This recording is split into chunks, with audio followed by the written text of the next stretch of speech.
All right. Hello, everybody. Welcome to episode, I don't know, of Unbiased America Live. I think it's 6 or 7, but I can't really keep track since our transition from Beer and Bastards. We have a regular panel, well, our irregular panel. We have Grant Phillips back from the Modern Libertarian, who also was on Tom Woods Live, episode 461, which you can find on Unbiased America. We shared it today, my personal page, Will Ricciardella, and Grant's Modern Libertarian, as well as Being Classically Liberal. We have the purveyor of Being Liberal Logic here and Being Classically Liberal, who's back from a long hiatus of, I don't know, you were moving, and then I forgot what else, because I really don't care that much. You were doing something else that no one cares about. Also, also we have Matt Palumbo, we're going to do, Matt Palumbo's Financial Corner today, since he's a resident financial expert. He's definitely not an expert on haircuts.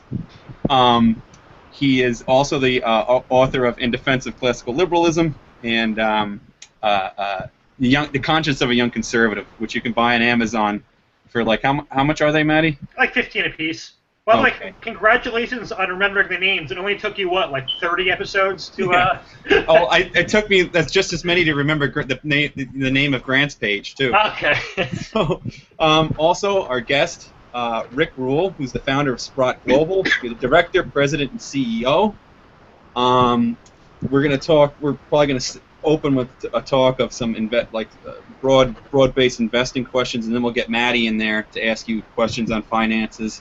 And in the meanwhile, we'll interject with some questions so the viewers understand what the heck you guys are talking about. So Rick, the market. I have a couple just broad questions about the market. Obviously, with the government controlling interest rates, they control somewhat of the allocation of resources. A lot of people are putting their money into the market today because it's really the only place you can get a return. I mean, government bonds are... You could actually give me money, and I can give you more back than a government bond can. And, buying real estate has become somewhat difficult, and there's not a great return on it in most places. I mean, in California, again, they're actually starting to prop up a lot of this. They're doing a lot of the same things that they did prior to the Great Recession. But do you see a bubble in the stock market right now? Well, that's an interesting question. I need to caveat it by saying that I'm a credit analyst first and foremost, and a natural resources expert. When I look at the balance sheets and the income statements of the largest companies in the United States, the S&P 500, I'm struck by how stout the balance sheets are, and I'm impressed with their profit margins. The things that concern me as a non-specialist are the very tepid top-line growth in those companies. I wonder how long they can continue to expand margins when they don't seem to be able to grow their sales. But I'm not one of those who thinks that the U.S. equities market is immediately in line for a dramatic collapse, in some measure because of the phenomenon that you just described. When I was a young man, if you went into a banking institution and opened a depository relationship, they'd give you a gift like a toaster or something. Yeah. But my fear if I go in now is that I'd have to give them a toaster to take my money. So the truth is that the yields on the biggest equities in the United States are attractive relative to some of the competition from deposit products. And I agree with your assertion, by the way, that the interest rates are artificially low. My suspicion is that if the implicit subsidy came out of the market with low interest rates, two bad things would happen. The cost of capital to the big publicly traded companies that are afforded by very cheap debt would go away, at the same time that the capitalized value of their distributions, i.e. their share price, would decline. Mm-hmm. But one more time, I want to caveat it by way of saying that I specialize in natural resources, and I'm really a credit analyst rather than a broad market seer. Okay. How did you get into natural resources more specifically? I know Maddie has a lot of questions about that, and so do I, insofar as making money. But how did you get into that initially? One mistake after another, really. I was interested in resources in my teens, paradoxically because I like to be outdoors. Now I'm characterized as the great despoiler by other people who like to spend time outdoors. I emigrated to Vancouver, Canada in, I believe it was 1970, in response to the fact that it was a very pretty place but also in response to the fact that a young American in those days was going to have to travel. And I thought about my options: Vancouver, Saigon, Vancouver, Saigon. And Vancouver seemed more appealing to me. And being in Vancouver, of course, this was and is a great center of natural resource activities, the fisheries, the forestry, and of course the epicenter of global exploration. So one thing led to another, really, and I chose to focus, to my very good fortune, ultimately, on natural resources. Okay, that's interesting.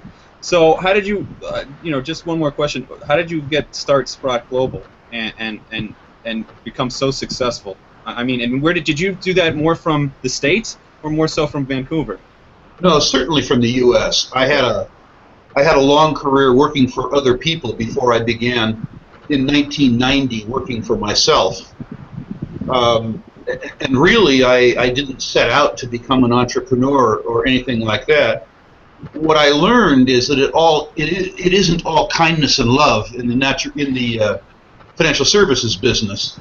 Now, I actually founded my own firm in 1990 to protect my clients from the depredation of other larger firms. It ended up the greed and larceny inherent in the industry was good for both me and my clients, because going out on my own turned out to be a superb move. When in 2010, running my own firm began to consume so much time that I was less able to look after my customers' money, I sold my business to Sprott, but I sold it for stock, not for cash. So I'm now, I think, the 4th largest client and the 2nd largest shareholder of Sprott. Wow. Okay. Very cool. Now, relating, you're in Vancouver, you're in Canada, and you're in Carlsbad in the States. What has a more propitious climate for investing, as insofar as it relates to regulations and taxes? Oh, I think the U.S. is the most competitive society in the world. We win everything, including the race to the bottom. That goes without question. Oh, okay, I'm sorry. Go ahead. Well, the most pernicious, the oddest regulations are certainly in the United States.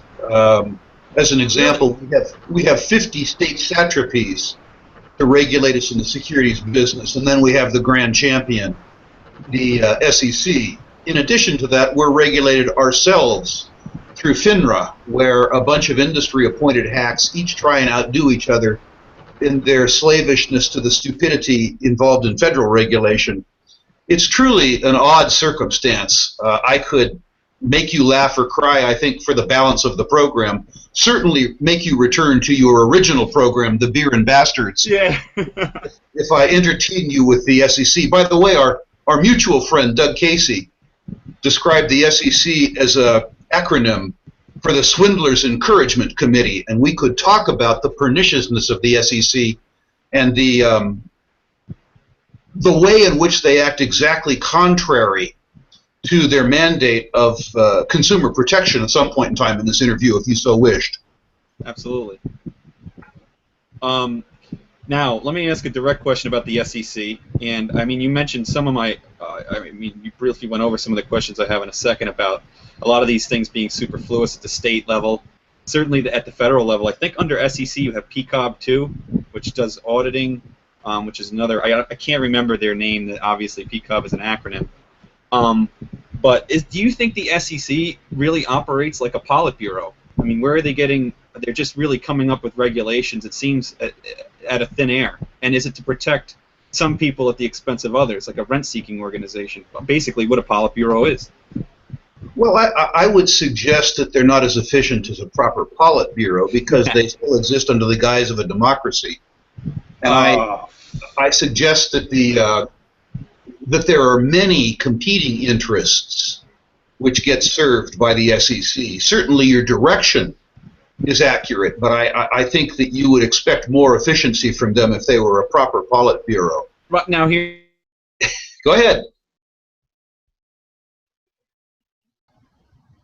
I think Will froze. Yeah, somebody. He didn't like. Oh well. I guess I'll take over. Yep. All right. So I guess I have kind of like three categories of questions to ask, and I'll get Mike and Grant in, I guess, in between them. But they're going to be, I guess, commodities in general, the recent decline in gold and silver prices, and then we'll talk about oil last. So, I guess generally, like, what is the appropriate allocation, in your opinion, for commodities in a person's portfolio? Because, in my opinion, it's the traditional, start out with all stocks because you can afford to take on that risk. Then later in life, convert more into bonds. And it seems like, to me, commodities mainly sustain value. They're not generating dividends or income or cash flow, I should say. So it seems like it would be more suited for like an older person's portfolio, in my opinion. What do you think the proper allocation is, and what are the pros and cons of commodities as opposed to equity or debt? Well, this would be a good conversation. I disagree with almost everything you said. In the first instance, I think that gold has a place in everybody's portfolio, but in particular, but no, I'll leave it. It has a place in everybody's portfolio. I don't think that the rational investor buys gold because he hopes for an increase in the gold price. I think the rational investor buys precious metals as insurance. So start there, and I think insurance is appropriate to all classes of investors. But rather, I think the most important thing for everybody to know about natural resources investment is that their proportion of your portfolio varies because the industries are so cyclical. There are points in time when resources are in favor, points in time where the resource narrative has been proven by recent experience, when rational investors will decrease rapidly the amount of natural resources they have in their portfolio. The truth is that these industries are both cyclical, and capital intensive, which means that to be a natural resource investor, you must be a contrarian, or believe me, you will be a victim.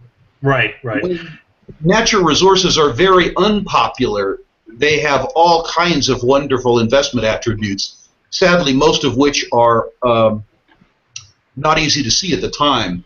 When the natural resource narrative has proven itself, when we've had 4 or 5 good years of commodities prices, the sector becomes so profitable and so popular that it becomes a death trap. And at that point in time when the narrative is popular, you have to run for your life.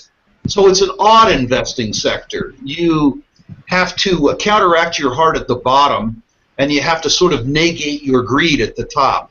So I think the proportion in one's portfolio probably varies from a low of 5 to a high of 25 in inverse proportion to how attracted you are to the sector emotionally. So I should clarify, when you're talking about natural resource investment, you're talking about countries that are in that industry. So, for example, like, instead of investing in oil directly, maybe invest in Chevron. So, like, with gold, you mean invest in like a company that mines gold as opposed to gold itself, or? Well, I would suggest both. I suggest in most portfolios that you should hold physical precious metals or certificated physical precious metals in addition to owning the gold and silver shares. Okay, I see. So what percentage of one's portfolio should be in precious metals? Would you say? 5 to 25. Oh, 5 to okay. Yeah. Between 5 and 25 for the whole complex. For the whole natural resources and precious metals complex. Go ahead, Matt. And I guess in my opinion, one of the benefits of owning a commodity is there's really not any risk of it going to zero, because if the price of oil is never going to zero, the price of gold is never going to go to zero. So like, what is it a long run strategy for you investing in those commodities, or is it? I'm trying to think of a way to phrase this. Well, certainly you need a 3 to 5 year time frame. Okay. In commodities investments for 2 reasons. They're extraordinarily cyclical. And if you bought today thinking that today was the bottom of the cycle, it would be easy to be wrong for a year and a half. In the upcycle, you are going to enjoy very, very, very happy times for the 4 to 5 year time frame. So one needs to be involved for the longer time frame. The second thing, of course, is that in natural resource equities, you don't buy the equity necessarily because you think the commodity is going to increase. You want alpha over the commodity itself, and the alpha is generated by some events that is unique to the company. And given that these businesses are very capital intensive and time consuming, the event that causes you to invest in a company, the change, the answer to the unanswered question could take 2 or 3 or 4 years to come in to come into the market. So it's important that when you are investing in commodities or commodities equities, that you have a longer-term time frame. By the way, I think if you talked to specialists in most other sectors with regards to equities, you would find that the experts have a much longer time frame than the traders and the pundits. And I think that the suggestions that I've made would hold true of most other sectors. Yeah, I mean, the thing with, what the pundits say on TV is, by the time the news is reported, it's already too late to invest in it, as everyone knows. So I really don't think you can go for what the pundits are saying. I think that's accurate. The other day, I found myself on CNBC on a segment called Fast Money. Oh, yeah, I've seen it. I quipped that I had been miscast, that they should have put me on Slow Money. Yeah. But it seems that Slow Money doesn't sell mutual funds or the other products which they're selling on CNBC. Yeah, I guess my philosophy is I'm just a basic index fund kind of guy. So I'm a get rich in 45 years kind of guy, but I don't think that will sell myself to, or I don't think that's gonna get too many views. So, but I guess to transition more into gold in particular, which I know you know a lot about. Prices have been coming down a lot recently, and I don't know, I know some of the causes are, the dollar is getting stronger, so obviously that'll put pressure on gold. There's fear of interest rates rising, and China is a very large consumer of gold products, so obviously their equity bubble exploding is not doing much for them. But do you think investors are fleeing it, or do you think it's, going to be undervalued relatively soon? For instance, I looked at some of the ETFs that Sprott has tracking gold and silver, and they started trading at a discount recently, showing that people just seem to be fleeing them, maybe without much thought. Do you think there'll be a rebound? And I'm guessing, what's your time frame on that, if you have one? I'm not certain that there will be a short-term rebound. I'm not saying that there won't, because gold can always surprise us. Right. But I believe that gold these days, and probably for the last decade, has traded mostly inverse to the U.S. dollar. Right. It's worth noting that if you hold gold in most currencies other than the U.S. dollar, the last 14 months have been pleasant for you. My own belief is that gold trades inverse really to the world's preeminent savings instrument, which is the U.S. 10-year Treasury. I would argue that the strength of the U.S. dollar and the strength of the U.S. 10-year Treasury, that is the hegemony of American bonds, really are due more to the weakness of competing alternatives than they are to the underlying strength in the U.S. dollar. But that argument doesn't matter too much. All right, that's interesting. When the dollar is strong, that gold is weak. And when the dollar rolls over or weakens, that gold gets very strong. We could have a discussion about the relative merits of the U.S. 10-year Treasury relative to gold, but it would play to a very small audience until such point in time as the thesis proved itself. Yeah, so I remember listening. Sorry, Will. I remember actually listening to an interview with you recently where you were talking about the 10-year Treasury's return relative to inflation, and you were saying, if you invest $100 grand in a 10-year Treasury, I'll get back $100 grand in 10 years. So, what's the point in making the investment if I have $100 grand now? So there really is no point in government securities at this point. But I guess I'll go over to Will really quick before we want to do the next segment. Oh, no, I just wanted to interject and say, so now is the time to buy gold, in other words. Well, I would agree with that if you don't agree with the thesis that the U.S. dollar and the U.S. 10-year Treasury deserve their hegemony on a global basis. Mm-hmm. I had occasion a couple years ago to talk to a gentleman that helped run a very, very large pool of sovereign money in Asia, and I don't want to identify this gentleman specifically, but I was talking to him about the value proposition afforded by the U.S. 10-year Treasury and asking why they had so many hundreds of billions of dollars invested in 10-year Treasuries. And I described them, in fact, as, in effect, a lie, a Ponzi scheme. And the gentleman looked at me and smiled and said, "Ah, yes, Mr. Rule, but a transparent and liquid lie, unlike so many of the other lies we've been told." Let me get to Matt. I know you have more questions. Let me Okay. get to Mike and Grant. Grant, do you have any questions about what? Yes, I do have some questions, actually. Go ahead. So I've been reading this excellent book about Dodd-Frank. In my opinion, Dodd-Frank, it appears to me, was a law that was written in haste as a knee-jerk reaction that essentially just gave power to all these, like we've been saying, all these Politburos, and with almost no oversight. The Fed has a lot of new powers, the Treasury has a lot of new powers, SEC creates all these new protection bureau stuff, right? But it doesn't seem like it's a very stable law. It seems like it's a concentration of power. It seems to me like it guarantees a lot of financial risk, which obviously increases the risk levels to abnormal than it would be in a free market. So my question to you is, do you see that happening on a daily basis in equity markets? Like, do you see firms going out and saying, okay, well, we can take this one extra risk because it's guaranteed either explicitly or implicitly by the federal government? Yeah, I think you've actually understated the perniciousness of these laws. You know, I'm the oldest guy on this call by a country mile, but there was this whole raft of legislation which was introduced in the wake of the Enron incident. And make no mistake, Enron was a regulatory failure, not a market failure. So there were a couple outcomes from that. In the first instance, the SEC convinced Congress to raise their budget as a consequence of this failure. An interesting choice.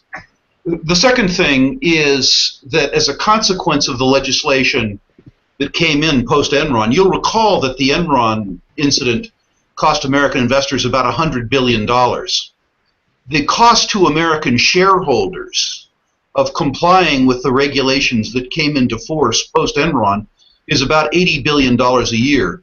So what we've managed to do is institutionalize on an annual basis 80% of the loss that the law was designed to prevent. In other words, we've caused an ongoing drag in the economy that's 80% on an annual basis of the one-time event that caused this law to be enacted.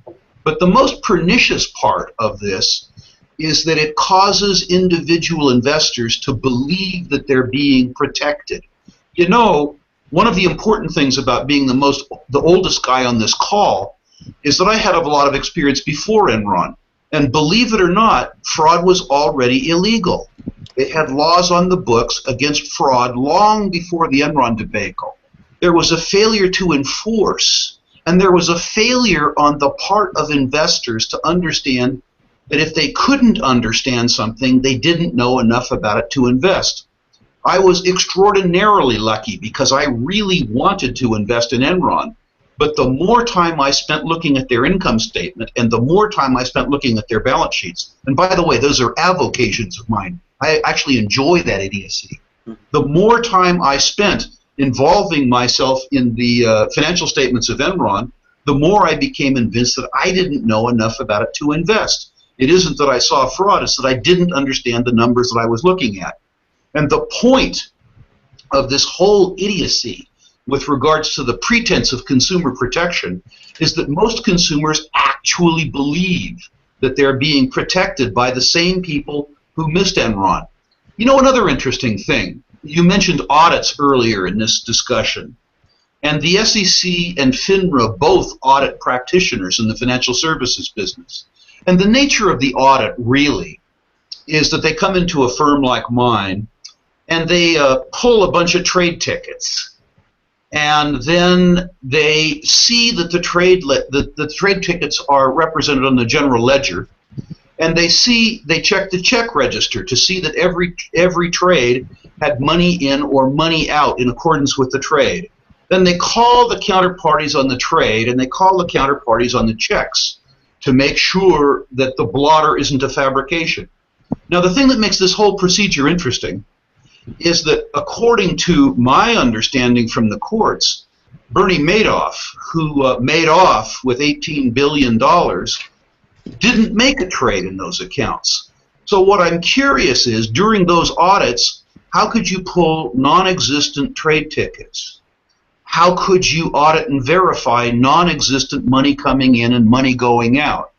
These two incidents, I think, Enron and Madoff, point to the level of protection offered up by the SEC at the cost of billions of dollars of direct cost and billions more in indirect costs that come about as a consequence of the fact that investors believe they're protected when their only protection, in truth, is themselves. I think it's worth noting, too, that there were other investors who accused Madoff's, program, whatever you call it, of being a Ponzi scheme long before, or even years before he was investigated. So it certainly is a regulatory failure more than a market failure. All right, I have one more question for you. I have been doing a little bit of research on quantitative easing and some of the Fed monetary policies of recent, and you were saying earlier about how you think that interest rates are artificially low. I agree with you. I think they've been low for a very long time, artificially low. And then I look at a booming industry like shale and fracking, and it's very capital intensive. I have a good idea of what goes into building this kind of industrial equipment and setting it up and really getting the operation just generating cash flow to just get started. It takes a lot of money. And it seems to me that the easy money made available by the Fed and the low interest rates is propping this industry up on just easy debt. And eventually the fat is going to be shed, and you're going to have all these fracking companies that just completely collapse because they can't sustain the debt. They can't generate the income to make good on their payments. Do you see that happening maybe just in this industry or another industry or the whole economy where basically zero interest rates have propped up capital-intense businesses and it's kind of a bubble waiting to burst? I agree with almost all of your thesis. I think the most efficient people in the fracking industry are probably also the people who employed capital the most efficiently. So the best 10 or 20% of the companies involved in fracking will do just fine. They're going to have a character-building experience for the next 3 years, carrying a $90 pro forma into a $50 world. But the truth is the whole range of capital-intensive businesses have been subsidized twice by low interest rates. In the first instance, because of the low cost of debt capital, and in the second instance, because of money chased into equities that otherwise would have gone into debt or deposit instruments. So their cost of capital in equity markets has been cheaper, their cost of capital in debt markets has been cheaper. And to the extent that we ever get a market interest rate again, it's going to be very hard on capital-intensive businesses. By the way, I should point out to you at the beginning of your discussion that you talked about something called quantitative easing. My friend Doug Casey has taught me to be very precise with my terms. And when I discuss quantitative easing, I prefer the term counterfeiting, which I think more adequately describes the process. A good question. That's a good question, Grant. And yeah, quantitative easing, essentially government propping up asset prices artificially. I don't know. Yeah, exactly. The money comes out of thin air, essentially. Mike, do you have any questions for Rick? Can you hear me? Oh, he shrugged me off. Sorry, I had to unmute my mic. It wasn't working for a second. Well, Grant kind of stole one of my questions. I was going to ask about that. But one thing I wanted to clarify, because I think maybe some people watching might have got a little confused, because I did for a second. Matt's first question to you, he said that a lot of people invest in the market because they don't think they're going to get gains in maybe precious metals, and then precious metals become more of maybe a safe haven to keep your money safe. You started out by saying that you disagree with them, and then you said that you think that people should have precious metals in their portfolio as a insurance policy.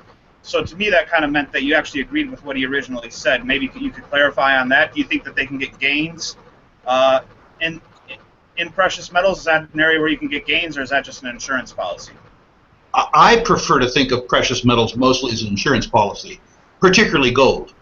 I own platinum and palladium in my own portfolio because I think that there are supply-demand fundamentals in platinum and palladium, and there is utility to modern society that will allow me to enjoy investment or speculative gains in platinum and palladium in particular. But I own gold for old-fashioned reasons. I own gold because it's a store of wealth that's simultaneously a medium of exchange. You know, J.P. Morgan is alleged to have said that gold is money and everything else is credit. And I own gold for precisely that reason. If I might illustrate for a second, when I was a young man, I frequently stayed at a place called Motel 6. And I stayed there because a room there was $6. When I drive past the Motel 6 in Carlsbad now, it normally says Motel 6, $69.95. Now, there's only two explanations for this. The utility of a room at Motel 6 may have increased 11-fold, which is difficult for me to believe because the rooms are still the same size and I suspect the sheets are still the same. The other possibility is that the denominator, the US dollar, with regards to purchasing a room at Motel 6, is down by 94% in real terms over 30 years. And I suspect it's more likely the latter than the former. Now, what's interesting in the context of gold is that when I stayed at Motel 6 for $6, an ounce of gold would buy me 5 or 6 nights there in Motel 6.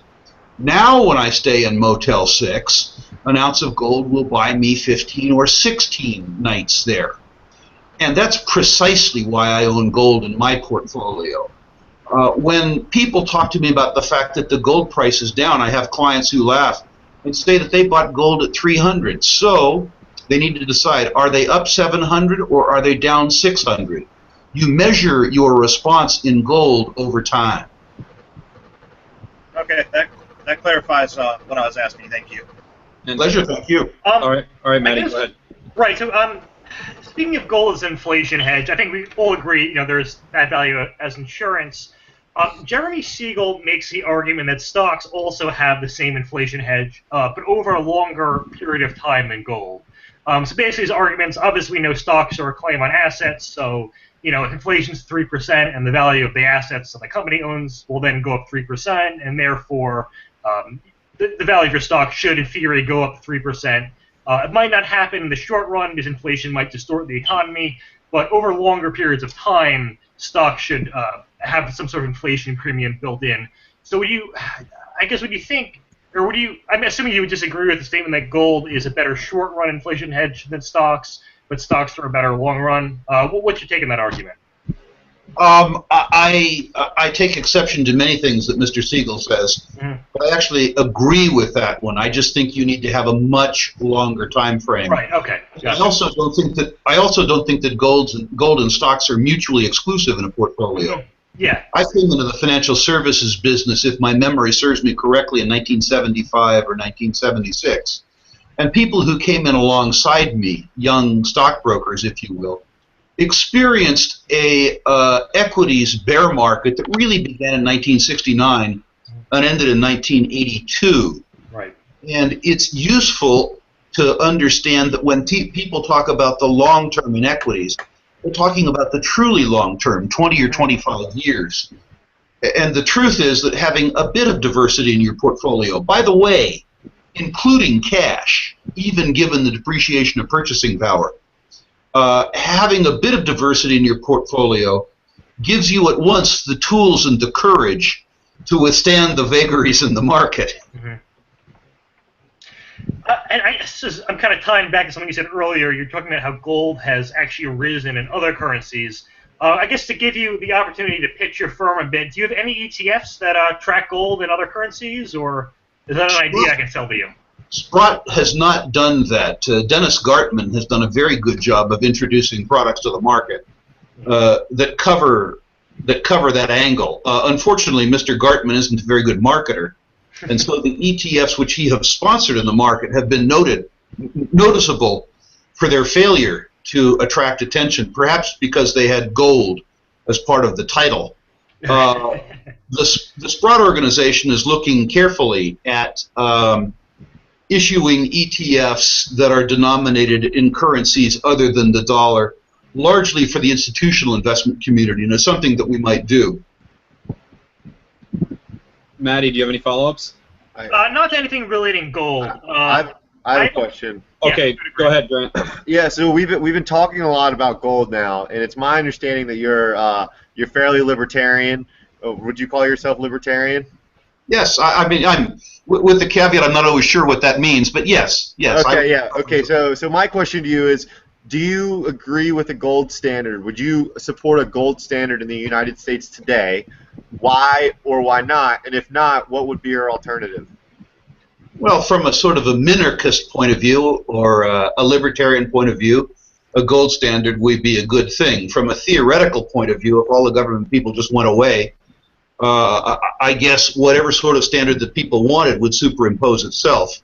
The idea that you're going to have a fiat currency and that the fiat currency should aid the people seems to me to argue for a gold standard. It seems to me that if you untether the medium of exchange from the ability of the elected elites to manipulate the medium of exchange, that would seem to be in the interest of people who employed the medium of exchange. So in that sense, I would argue for a gold standard. I will tell you that I think that you and I, in this context, are having a discussion that's an academic discussion, because it doesn't seem likely to me that the people who benefit from manipulating the exchange, the people who subject their families to all the idiocy that comes from running for office or serving in office, would do so for any particular altruistic purpose. It seems to me that they're eager to aggregate power, and the idea that they would devolve some of that power back to you and I seems highly unlikely. But yes, a gold standard in a minarchist or libertarian rather than anarcho-capitalist society would be a good first step. So you sound like you have kind of a Milt Friedman view, where you don't like the monetary institution, but at the same time you realize that a gold standard isn't really probably ever going to happen. So if we're going to have a Fed, let's at least make it work right. Would that be a correct interpretation of that? Well, I don't think the Fed is ever going to work right in the absence of a gold standard. I don't think it's set up to work right. I just don't. Well, okay, so Hayek talks a lot about competing currencies and having not just a central bank but also private issuers of currency. Is that an idea that, obviously in a minarchist society, if whatever you find of value to exchange. I think that's a spectacular idea. I'm an old fat rich guy. I'm a consumer of currencies. And can we get some rule dollars? Yeah, hell yes. In that case, I'd like to be a producer. But to the extent that I'm a consumer, if I was a consumer of tennis shoes, I would want there to be 50 tennis shoe manufacturers. And to the extent that I'm a consumer of currencies, I like the idea of gold and dollars and rubles and bitcoins. Bitgold, if there's 50 mediums of exchange competing for my love and affection, I'm certainly better served than being a slave to the Fed.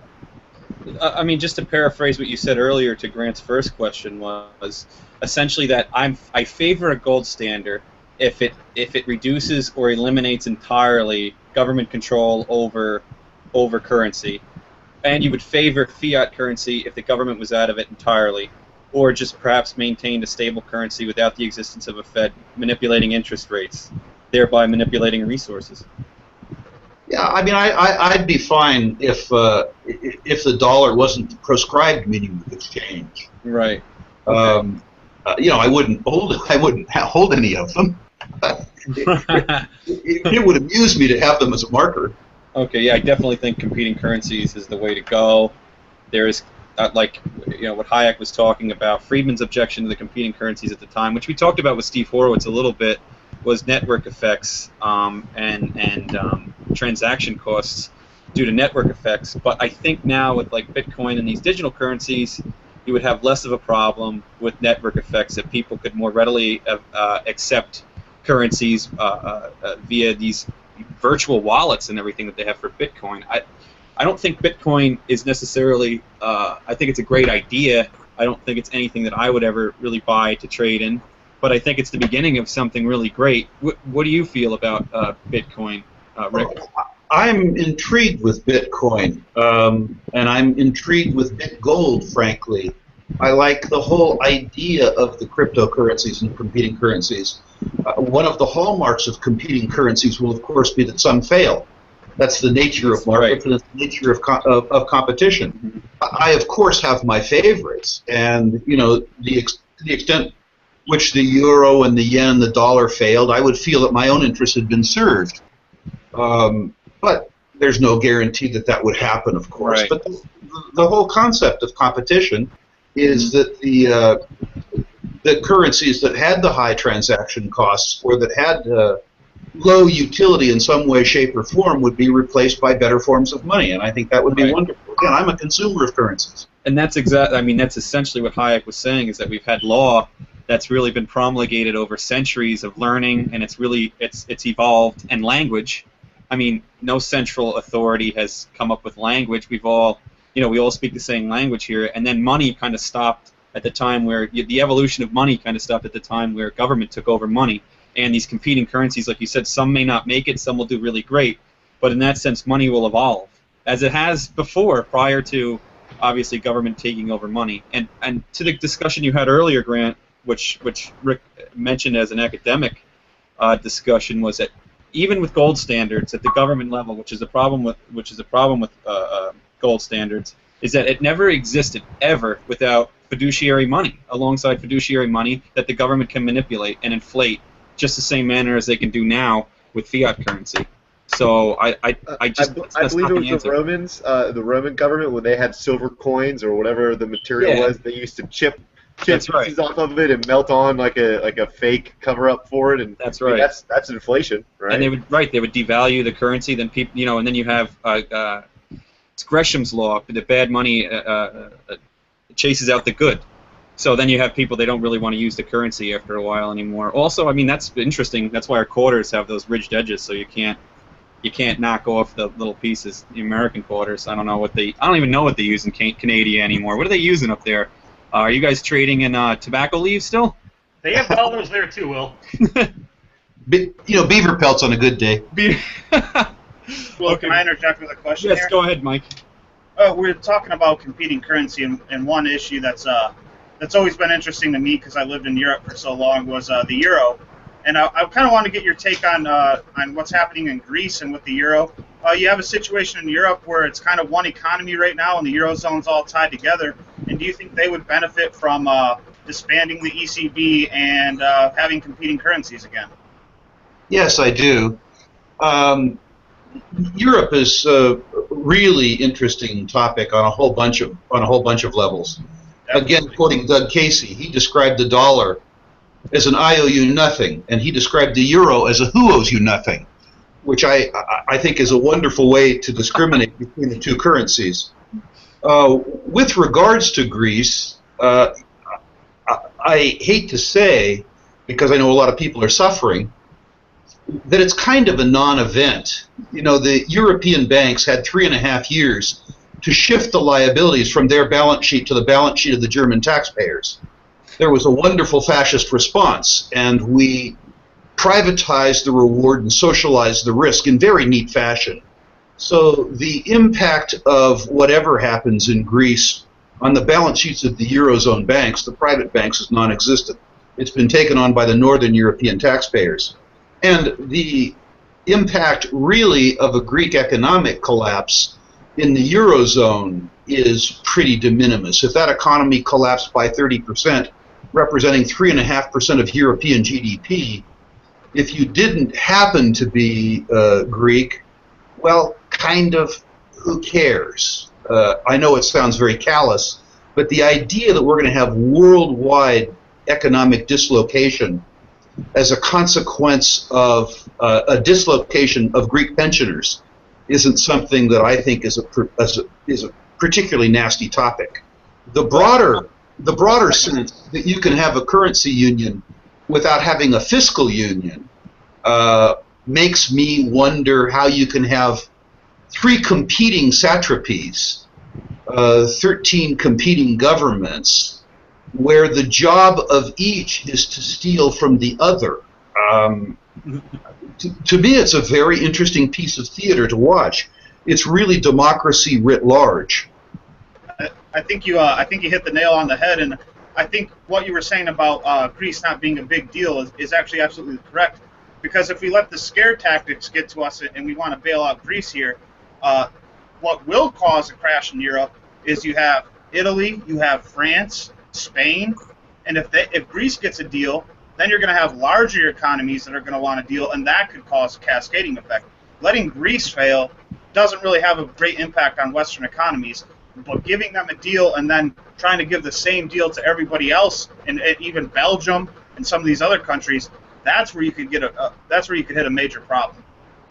You know, I'm no economist, but the idea that what you do when you're deeply in debt is to get yourself deeper in debt it's just something I don't understand. The idea that 4 years ago, when the Greek debts at 125% of GDP were unserviceable, that we somehow made them more serviceable by taking them to 175% of GDP, represents an understanding of mathematics and economics which are totally lost on me. I just don't understand how getting deeper in debt gets you out of debt. I was taught a poem, I guess it's a poem, a ditty, when I was a young man that I sort of thought, you know, Congress and the European Parliament ought to hear. It goes like this: when your outgo exceeds your income, your upkeep becomes your downfall. And the whole circumstance where a society is encouraged to live beyond its means, in other words, forward shift consumption, as a way to get themselves out of debt, just makes zero sense to me. Whether you call it Greece, General Motors, Chicago, California, this whole circumstance that we're being taught that we can sort of spend our way out of debt. Again, I'm not an economist. I'm a credit analyst. Maybe as a credit analyst, I have this sort of woeful sense that I ought to be paid back. But it seems like a very strange way to conduct one's life. Well, I definitely agree with you on that. Definitely agree with you. Just to touch on the topic of Greek debt, I actually was sitting in my doctor's office recently reading Time, and one of the writers tried to downplay Greece's debt situation by saying, like, hey, look at Japan, you know, their debt as a percentage of GDP is 200% of GDP, and they're doing fine. Nowhere did the author mention that something like half of Japan's budget is going towards interest payments on their debt. And the Japanese came into this situation having some savings. Right. Now, there is a pernicious aspect to this, and you hear our own president say, the debt matters less because we owe it to ourselves. Mm-hmm. Well, not really. The spenders owe it to the savers. Yeah, exactly. In other words, those bastards owe it to me. Not me, really, because I wouldn't buy U.S. debt. But the truth that it's okay because we owe it to ourselves presupposes a pretty ugly transfer in society, which I guess is taking place anyway, from savers to spenders. Yeah, and by that logic, I mean, like, if I take out a mortgage, technically I owe the money to myself because I'm getting equity, but it doesn't necessarily mean anyone should take out a mortgage by that logic. I mean, yeah, one shouldn't ignore the transfer of benefit. Yeah, exactly. Well, I mean, also, when he says that we owe it to ourselves, he's not saying it comes at the cost of future generations that are essentially bankrupting. I mean, you know, I think every dollar we spent, I think only 60 cents comes at our expense, and the other 40 cents comes at the expense of future generations. We have an $18 trillion debt. Go ahead, Rick. I know you want to say something. Well, as the oldest guy on this call, of course, I benefit from that. Exactly. I'm delighted to the extent that you guys are subsidizing me. Right. I mean, this is what I don't understand about young people, is that the generation that came before, and certainly Obama's generation and older, are destroying young people. Yet young people seem to turn out in droves for these leftists that take out money. Not moreover, the Social Security thing, that whole Ponzi scheme where, we on this panel are subsidizing the wealthiest class in the United States through Social Security. We're subsidizing roll over here. Right. Essentially, my money goes into some general fund and gets sent out as an IOU to somebody who's older, far more successful, and far more wealthy than I am. It's mind-boggling. And then the debt, and they're crushing my kids even. I mean, what do we? It's shocking to me that young people, and they took the takeover. The healthcare industry is not going to help anybody. Certainly not young people. So I mean, again, we're subsidizing sicker, older people. So I don't know. I mean, the political landscape, I don't understand where young people are coming from. But I wanted to ask you some political questions, because I know I asked you some political questions at Freedom Fest, and I kind of got a little bit of an anarchist mindset from you at the time. Do you think, like, as on the 2016 field now, if you had to pick one, let's say two people that have a chance at least changing something or moving more towards free market capitalism and a more constitutional order, giving power back to the states and the people? Who would you say it would be? None of the above. None. None. I mean, who, at least in their rhetoric? I mean, look, I know a president can't do much, but they could do a lot. But you don't I think the president could do an awful lot. I don't think that anybody that is of the mindset to do that would run for president. Okay. You know, there's that wonderful old gag about elections being advanced auctions of stolen property. And I would suggest that the political class in this country, be it Democrat or Republican, probably also Libertarian, you know, the idea that people like us who don't believe in politics have our own party is consistently of amusement to me. So no, the last time I voted for a president, I voted for Harry Brown. And I did it in the sure and certain knowledge that he could never win. He was a good friend of mine, and I wouldn't have wanted him to have a job that would wreck his life and cause him to act in ways that were antithetical to everything he stood for. I looked at myself as sort of a young vandal rather than a thief. I didn't feel in the voting booth like I was seeking to impose my will on others. I did it because it amused me to vote for Harry. And I don't see anybody in the current makeup that could A, solve the problem, or B, amuse me.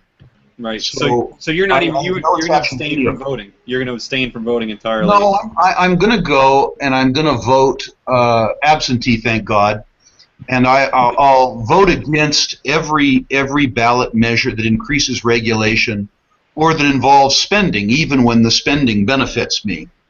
I will go and participate in that regard. I won't vote yes to anything, I'm afraid. I'll vote no to everything that I have the ability to understand, and I'll abstain on everything else. Okay. Will, you asked Rick his choice of presidential candidates. Is suicide an option? Well, no, all right. I don't have a pick. I like Rick too much for him to pick that. I'm sure, and he'd consider that option. It seems. I've already been, so. Or Cuba sounds like a good one to me. I thought about running myself, but if I was elected, I'd have to demand an immediate recount, and that seemed. So we have a couple of segments. I didn't get to talk to you before. Oh, I didn't get to talk to you much before the show. We have we debunk a meme that's been going around online. That the viewers on Unbiased America pick, and it's one, and I'll let Maddie handle this one to start. It's and I'll let Rick address it too. It's cost to the average taxpayer, and it has food stamps and oil subsidies. On one side it says food stamps are $36. On the other side, oil subsidies are $5,737. So it says at the bottom, imagine if we spent as much money protecting life as we do destroying it, because apparently food stamps protect life, perhaps maybe as well as Planned Parenthood does. And the oil subsidy, Matt, can you tell us how the average person does not spend nearly $6,000 on oil subsidies? Yeah, I have an article out debunking a variant of that meme, and I don't have it up in front of me, but I believe the math, it came out to, like, if that were true, it would mean that something like 50+% of the federal budget is spent on oil subsidies. So obviously that's not true. So it's a flat-out lie. By a long shot, yeah. But, I mean, we shouldn't pretend that corporate subsidies aren't a problem. Huge problem. Yeah, the estimate I've seen from Cato is that it's about 80 to 100 billion a year. There's about 150 million taxpayers, so if you divide the 100 billion divided by the 150 million, I can't do math, but it's a lot less than 5,000. Right. Right. Okay. Yeah. No doubt about it. Rick, do you have anything to add to that one? Well, being a 3-decade-long beneficiary of subsidies to the oil industry, I think they're less egregious than food stamps, which I don't receive. Yeah. I agree. I think that the tax treatment of the oil industry is testimony to the fact that oil-producing states have done a very good job of sending the same senators back time and time and time again and gaining seniority. And if we go back to the earlier statement about elections being advanced auctions of stolen property, the oil industry has very often been high bid. It's not particularly popular. And to the extent that an industry that's that unpopular has managed to steal that much money, it says something about the intelligence of the people that are running those companies. They're good thieves indeed. I would agree. Grant, do you have anything to say to this meme? I mean, do you think that's true? 6,000 in oil, and let's say perhaps we did spend 6,000 each taxpayer on food stamps. Do you think that would benefit anybody? Well, government programs that are meant to end poverty have no incentive to actually end poverty. And the problem with that is because that assumes that a government bureaucracy actually wants to spend less. Because if you were truly fighting poverty in the sense of a government program, theoretically you would spend less money. I think it was Unbiased America that made this post. It was like we spend like $80,000 per person in poverty, yet there's still 4 million, like all these millions of people in poverty. So what you're saying is that government bureaus actually don't want to do the job because bureaucratic inertia. They don't want to basically lose their jobs. They want to keep people in poverty so then they can blame other people for them being in poverty, so then they can say vote for me. Right. So Rick alluded to this earlier on when he was talking about regulations. He said Enron was a failure of regulations, not of the market. And because of Enron's failure, the SEC got more money. I mean, this is like the incentive structures fail and we'll give you more money. I mean, this is it really talking about it aggravates me. I'm going to get mad. Mike, go ahead. I know you have something to say to the stupidity of this meme. Give us a little logic here. Well, I guess in retrospect, I've made a career mistake. I've made a career mistake. I failed not infrequently in my life, and I sadly chose a profession where failure is punished fairly heartily. Had I, in fact, gone into politics, perhaps I would have gotten further because of my occasional proclivity for failure. I'm glad that you people sort of set me straight on my career, late in my career. Yeah, well, I still remain a complete failure, so I'm trying to get to halfway where Matt Palumbo is right now, and it's really I'm really not doing well. Mike, speak to the meme for a second, and then we'll go to winners and losers. Well, I did some research on this topic actually probably about a year ago, maybe even more, and I guess really it depends on how you define subsidy. Because when I think subsidy, I think the government's taking spending like we do for food stamps. The taxpayer pays their taxes to the government, who then transfers that money to an oil company as a subsidy to encourage them to produce oil, or anything else for that matter. I can't find these oil subsidies anywhere. A lot of what people talk about with the tax breaks that they get, which I don't even consider a tax break a subsidy, they're getting the same tax breaks that every single other manufacturing company gets. They're the same ones. So in reality, they're not really even getting a subsidy. They're getting a tax break, but it's not directed at oil. They're just taking advantage of a manufacturing tax break altogether. So it's not even a subsidy directed at oil, so I never really understood the logic behind terming it as a subsidy. What you're saying is confiscating less stuff from a company isn't the same as a subsidy. That's exactly what I'm saying, and it's not just the oil. It's not just the oil, but it's not just oil industries that get this. Yeah. This is all manufacturing companies. If you make cars, if you're GM, you get the same tax break as the oil companies get. So how is this like a direct subsidy for oil? I don't understand that. Yeah. All right, let's go to our winners and losers segment. Sorry, Rick, I didn't get to you before the show to get you a win, but we picked winners and losers of the week. And I'll start with Grant, and if you want to pick some, I'll get to you at the end. It could be anybody, anything, sports teams, politicians, gold versus palladium, whatever you want to do. So let me go to Grant first. All right, so my first winner is, I don't know if you guys heard, but somebody got caught who works at Taco Bell with a meth lab operating in Taco Bell, and I couldn't help but just think to myself, like, what that takes a lot. That takes a lot of cojones. It's your two favorite things, takes a lot to be like, oh, let me just set up this meth lab in Taco Bell. No one will notice. No one's gonna notice. And then just start cooking meth. And I saw the picture of the guy. He looks hilarious. He actually looks a lot like Will. I don't know if that's a coincidence or not. No, that's definitely total coincidence. It wasn't me. But I checked. He was being paid a living wage, so it's okay. Oh yeah, he was getting a living wage, all right. I mean, I got $500. And my loser of the week, I'm currently living in Philadelphia, right outside Philly. I used to live in this section of Philly where this man, Shaka Fatah, he was my representative when I was living in Philly. he just received 20 indictments, and the Department of Justice says that he was running a criminal enterprise, and his indictments include bribery, racketeering, money laundering, bank fraud, mail and wire fraud, and filing false statements. You know, Grant. And he's up for re-election. And he'll win. And he'll win. He literally was at a campaign not a week ago. You know, Grant. Like a 4-term guy or 10-term guy or whatever. You know, Grant, as in New Jersey, and that's our weekly news. So, Mike, go ahead. Wow, I've been kind of out of the loop this week. I don't know if I have. I know I have a loser this week, and that's Kevin Ryan for not being on the show. But winners, I'm not going to have one this week, man. I haven't been paying attention. All right, that's fine. Matty Palumbo, go ahead. My winner is Grant Phillips, our own Grant Phillips. We're getting the Tom Woods show. My loser is Tom Woods because he had to listen to Grant Phillips talk for an entire half hour. That was pretty good. Thank you. That was very good. All right, I'll do mine, and then we'll go to Rick. My winner of the week, grudgingly, is John Kasich for I think he's a horrible, horrible, horrible, horrible governor. A terrible, terrible choice to be the president, but he said enough stuff to get into the debate that's happening tomorrow. He's going to sound like a complete idiot, and I can't wait. He's like literally, there's 2 Lindsey Grahams. One Lindsey Graham, the other John Kasich. Actually, I think Lindsey, no, I don't know. Maybe, I think I might like Lindsey Graham more. No, I can't, I don't.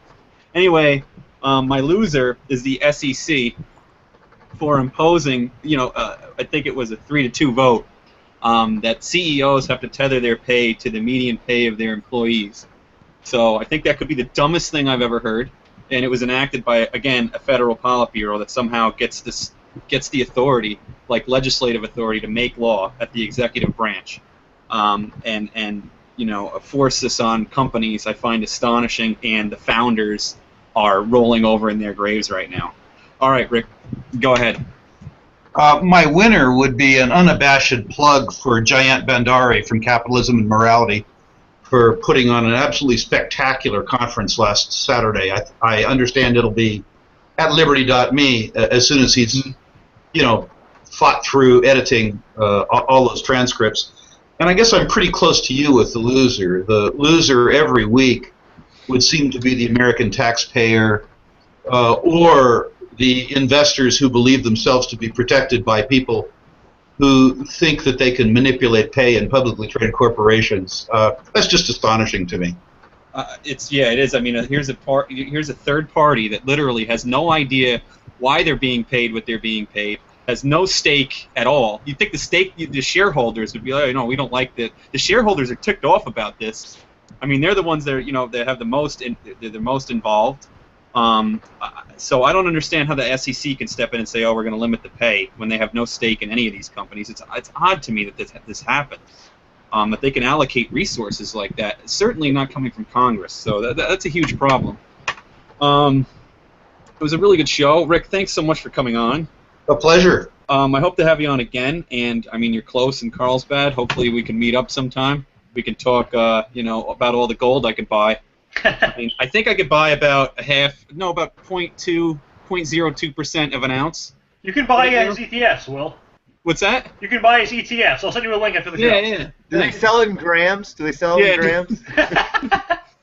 Do they sell it in flakes? Perhaps, because maybe I might be able to buy that and still be able to buy a Goldschlager. Yeah, exactly. I was going to say, like, the flakes the size of the ones at the bottom of the Goldschlager bottle that have happened to become my best friends of late. For the Modern Libertarian Grant, please listen to the Tom Woods Show. And I just want to make an announcement while people are still here that next week we have Alan West on to talk about the Iran deal and other things. After that, we have Wayne Allen Root to talk about his new book. And Mike, thanks for coming back finally and drinking your Bud Lights. I told you that's the best American beer in the world. You shouldn't drink any other beer. And Matt Palumbo, thank you for being on the panel and asking some questions today and handling that for me, because I don't know what half of the things you guys said. I wrote some of it down. And again, Rick, thanks so much. We hope to have you back. And watch us next week, same time. Or no, actually the time's different. I think it's 5 p.m. Eastern time. It's 5 p.m. Eastern time, I'm pretty sure. We'll let you all know on our social sites. So thank you, and have a good night. Thank you. Go Mets, by the way. They're in first place, so they're the best pitching staff of all time. See you later. All right.